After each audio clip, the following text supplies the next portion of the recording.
Hello everyone, గుమగుమలాడే గోంగూర పప్పుని ఎలా చేయాలో చూసేయండి. అలాగే గోంగూర పప్పులో లాస్ట్లో ఒకటైతే యాడ్ చేస్తాను, అది ఖచ్చితంగా స్కిప్ చేయకుండా చూడండి.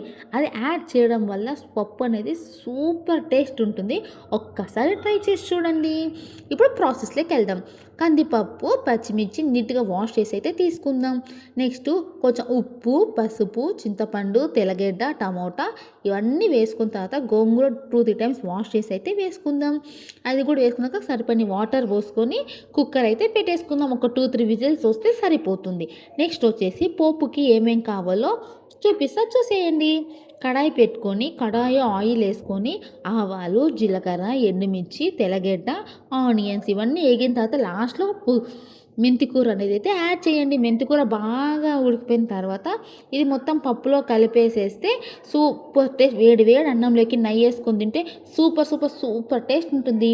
బాయ్ ఫ్రెండ్స్, స్కిప్ చేయకుండా ఖచ్చితంగా ట్రై చేయండి. Okay bye.